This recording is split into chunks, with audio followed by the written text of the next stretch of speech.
All right, guys.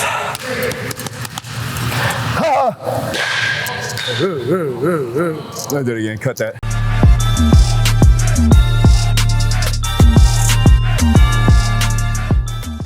All right, guys, so thanks so much for clicking on the video. Before you watch the video, however, I do want to make sure that I tell you that we have a full-on sale Black Friday to Cyber Monday for the entire store. So act now. If you're looking to get all of my programs for 50% off, just click the link in the description and I'll see you on the inside. Now here's the video. Today, what we're gonna do is I'm gonna give you 3 core exercises that you can utilize for combat sports training.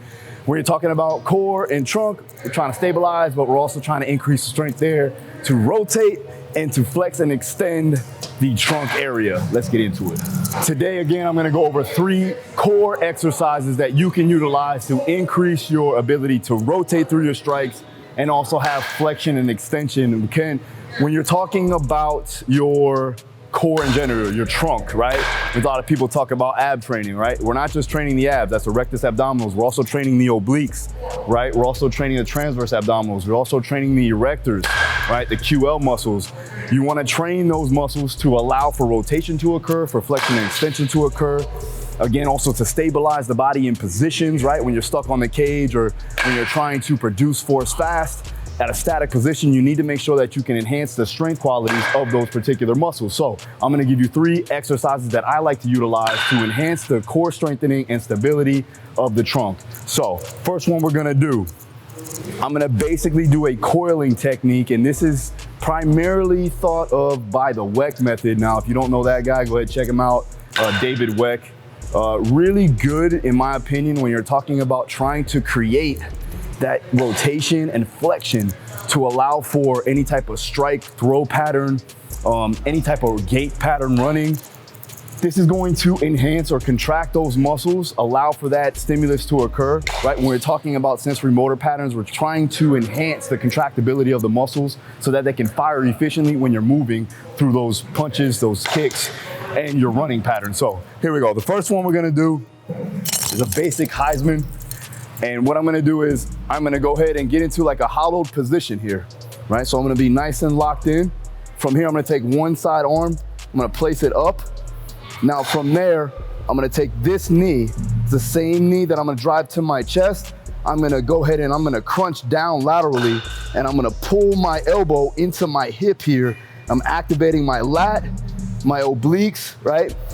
And again, I'm also making sure that I'm staying stable here with my rectus abdominals still on in that hollowed position. So from here, I'm gonna drive my knee up into my chest and then turn and crunch into my obliques here. I'm driving my elbow into the ground or into my hip here, almost like I'm trying to put it in my back pocket, activating my lat, flexing my toes here, and then I'm gonna go back to neutral. I go again, drive, arm stays straight, I reach, and back to neutral.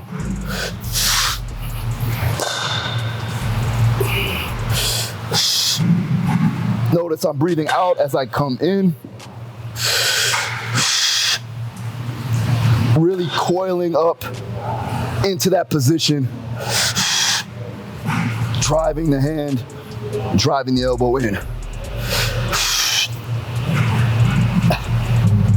Other side.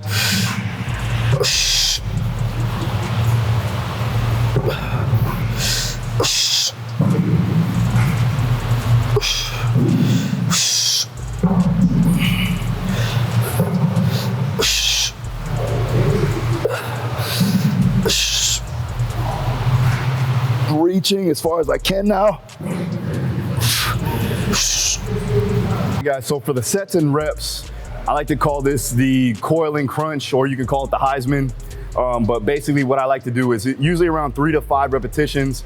You're gonna do 5 repetitions maximally, holding for a 5-second count. So it's 5 repetitions on one side, 5, 4, 3, 2, 1, then back out, and then do the other side same way. So I'm just gonna go ahead and take a band. I'm gonna wrap it around my feet here. Locked in. Then again, if you want to add more tension, you can grab a dumbbell and hold it up on the far side hand.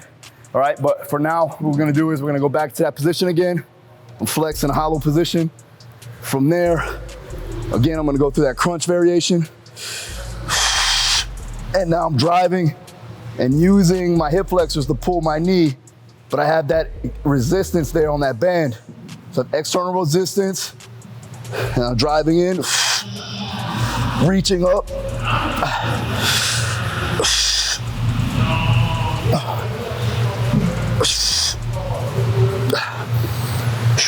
Okay. Now again, like I said, this is really gonna set you up for your strikes, your overhands, your hooks, your uppercuts. And again, you're activating those muscles there that you need to stabilize the body too as well. For throws, if you're a judo practitioner, jiu-jitsu, wrestling, definitely beneficial here.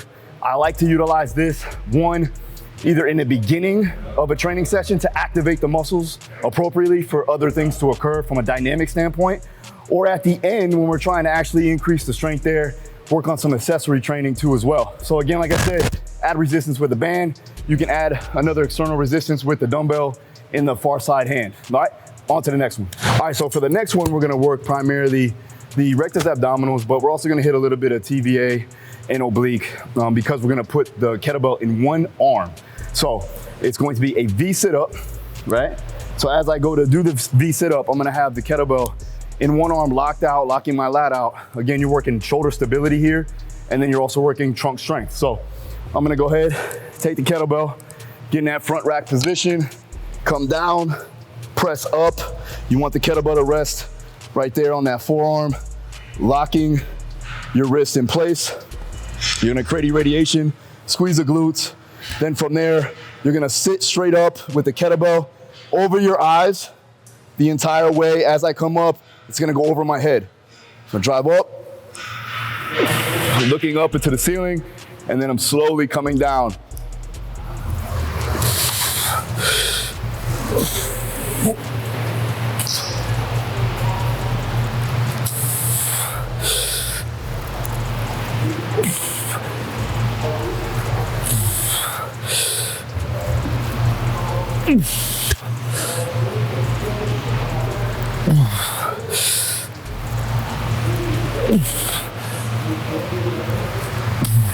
You can do it light, you can go heavy on it. I like to go fairly heavy. Again, you wanna make sure that your feet are down. So one, you're all working the hip flexors in an isometric fashion, but again, you're also making sure that you're pushing your heels into the ground as you come up. So you got kind of a co-contraction thing going on with the muscles. Another good thing is that you're enhancing the shoulder stability and you're also increasing the strength in the eccentric fashion, because as you come down, you have to hit every vertebrae coming down. So you get an eccentric component. Again, you're getting some power production of the abs, and also you're stabilizing the body, making sure that you don't rotate or crunch. So you got anti-flexion and anti-extension from a lateral perspective. So from a sport specificity standpoint, this is really good for a technical get up, because as I get here, I'm pushing up and then getting back out. So similar to a technical get up, but we're loading the end range. So a lot of things going on here. Again, you would do 3 to 5 sets, roughly 5 to 10 repetitions on each side. That really depends on your load that you want to do. All right, so the last one we're going to do is a more ballistic style, where we're going to actually absorb force and then redirect it in the transverse plane. So this is a basic Russian twist with a med ball variation. But again, I'm absorbing that force. Des is going to go ahead and throw the ball over to me. I'm going to accept it, absorb it, and then redirect it. All right, so here we go. I'm gonna go ahead, first start with my feet down so I have some stability here. And then I'm gonna lean back as far as I can, still getting that ab activation, so the rectus abdominal activation. And then I'm gonna rotate through the transverse plane. Here we go.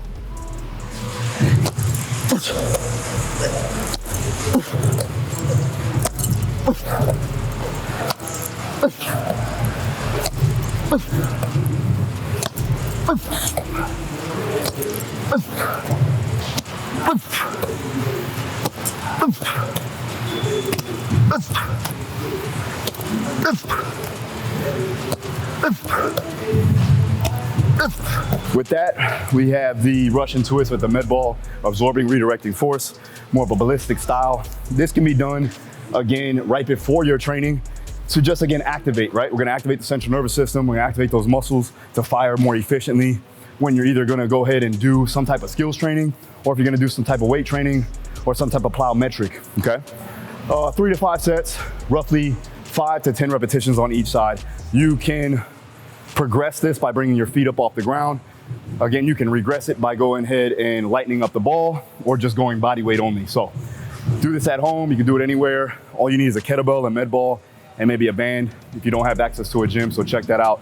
Also, if you want to learn more like this, I have a full mentorship program that goes over all of my protocols, my principles of training, my systems, and we are doing a Black Friday sale, so check it out.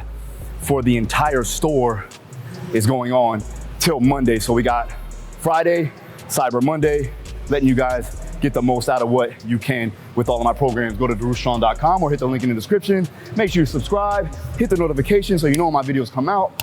Hit that bell, please. Come on, hit the like button. Make sure you say that you like this video by giving me a hashtag. Hashtag Daru Strong. See you again next time. Peace.